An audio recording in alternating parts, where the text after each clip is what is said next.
lived here for 50 years, so I'm not actually native to Llanfairfechan, but I did own the pavilion for 22 years. The guy who owned it from the wartime was a chap called Levi Pickering.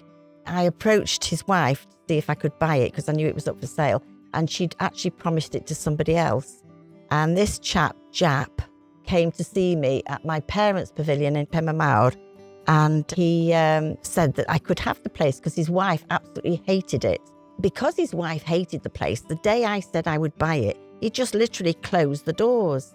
He didn't clear anything out or anything. So when I opened the doors 1st of January, it just stank of sour milk, and there was sugar basins on the tables all full of mice dirt, and it was absolutely revolting. It took me 3 months to get rid of the horrible smell and to paint it all up and make it all nice. I started off with one lady and ended up with 14 members of staff, so it was quite good in that period of time.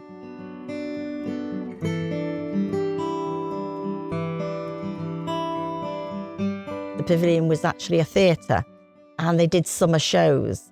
And one of the first stages that Hugh Lloyd ever went on was the pavilion. As a consequence, whenever he was acting round here at Theatre Grëwyd or Venue Cymru, he would always come and visit us and have a chat with us. And my mother committed a terrible faux pas on one occasion because he was a doddery old man by then. He came in and he was buying ice cream, and my mother said, "And what would your daughter like?" And he said, "This is my wife."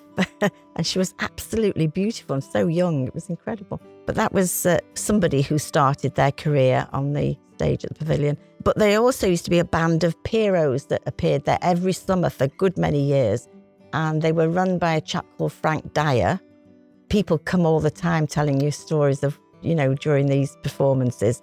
Sometimes they used to do it outside on the green if it was really nice weather and that sort of thing. You don't realise just how even that would have involved the residents of the village, because there was a lady who was like a theatrical digs, and she had them every year. I think it took over then with the tea dances and all that sort of thing.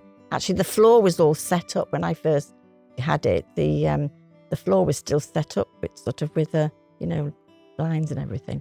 And it is a really good floor for dancing.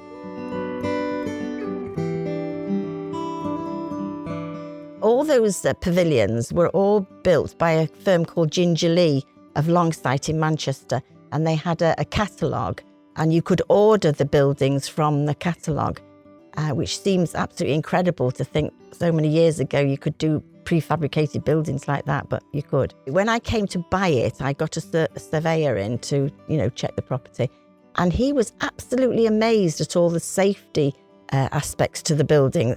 Considering it's so old and they had no technology, it was, brilliantly built.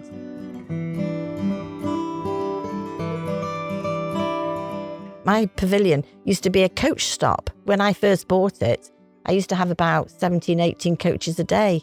Once the road came through, there was no point in them calling my place because they could get to their destination, Carnarvon and Anglesey, quite quickly, whereas in the past they'd been stuck in traffic all the way along and they were desperate for a cup of tea and desperate for a wee, and they would come in to me, and I did very well out of the morning coffees and afternoon teas. But then I had to rethink things.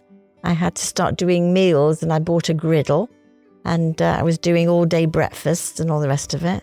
My father used to call me the reluctant chef because I really didn't like it, but I had to get on with it. And I had a little shop as well in the place, so they used to sort of queue up, and while they were queuing up, they'd be looking at the shop. They'd have their tea and cake, go through, and then they'd go and buy, loads of things from the shop, which was fantastic.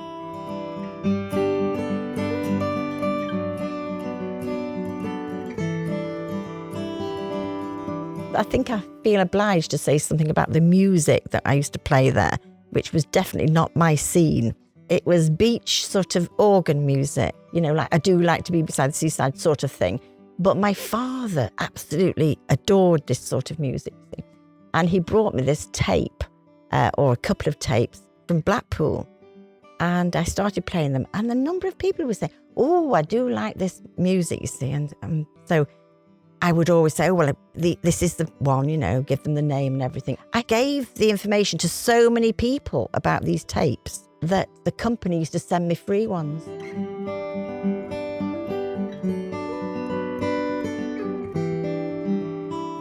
And it was described once as being the beachiest cafe in North Wales. It was recorded. There was a programme filmed.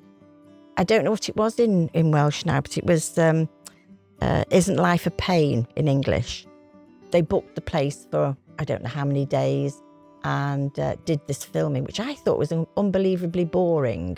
They just did repeat things over and over again, and people just sat about knitting, and it was awful. But yes, they said, it's the beachiest cafe we've seen along the coast. So there we are.